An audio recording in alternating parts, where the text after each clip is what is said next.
Mr. Chairman, thank you for calling this hearing, and Ambassador, thank you for your time and for your service. Our policy, obviously, toward Afghanistan is critical. 15,000 American troops remain on the ground there, fighting America's longest war, and we provide billions in assistance every year. In the 17 years since Americans first deployed to Afghanistan, after September 11th, our troops and those of our allies have performed heroically. There have been significant progress on the counterterrorism front against al-Qaeda.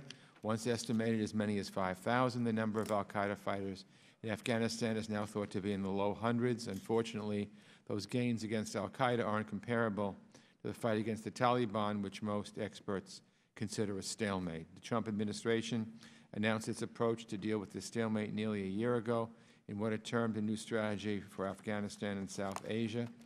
It is meant to be a so-called conditions-based approach that emphasizes fighting to win, downplays nation building, includes a stronger line against Pakistan and a larger role for India, eliminates timetables, expands targeting authorities for U.S. forces, and notably commits to sending additional troops.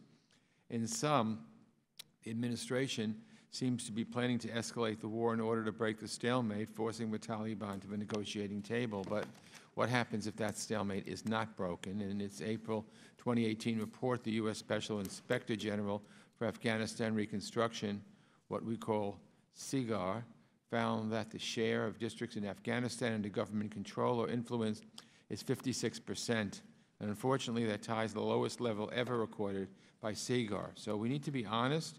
Even with the best military in the world, it's impossible to kill every member of the Taliban. Despite the President's talk, even members of the administration acknowledge that the war in Afghanistan will not be won on the battlefield. The President needs a strategy based on the facts as they are, not as he wishes them to be. So I thank all of the countries which have committed troops to the fight in Afghanistan for so many years, but I worry with attacks on NATO and our allies coming from the President, we are undermining the very alliance which binds the coalition fighting for the future of Afghanistan and our security.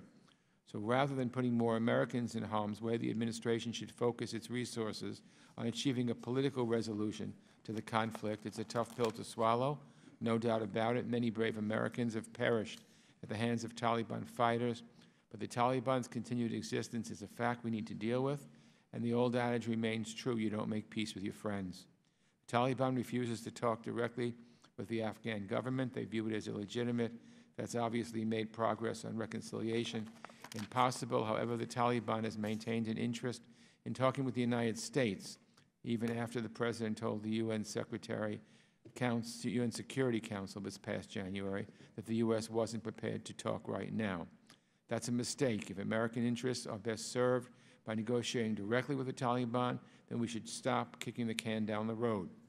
The Taliban claim that they will completely separate themselves from international terrorism and respect the rights of women and minorities. It's time to see if they're serious. Recent developments may give us an opening. The recent Afghan government ceasefire, the Taliban's separate but reciprocal ceasefire, a potential convergence of interest against the growing threat of the ISIS offshoot in Afghanistan. So far, we've squandered the opportunity. We've heard nothing about how we plan to seize on this ceasefire, and that's no real surprise because, as I have been fighting for many, many months now, the administration doesn't prioritize diplomacy.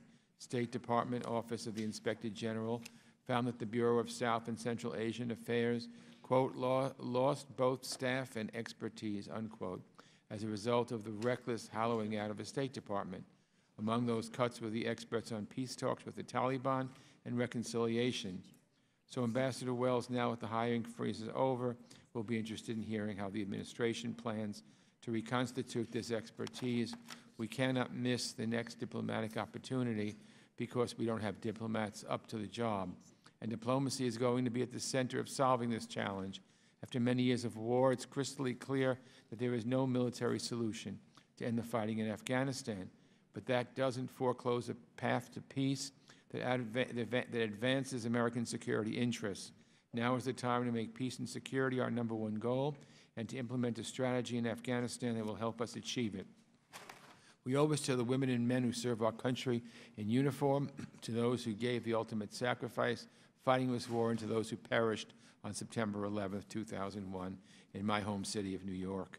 So I look forward to your testimony. I know you've started, and we're very happy to have you here. I thank you again, Mr. Chairman, and I yield back. Thank you, Mr. Engel. So, Ambassador Wells, I think, the key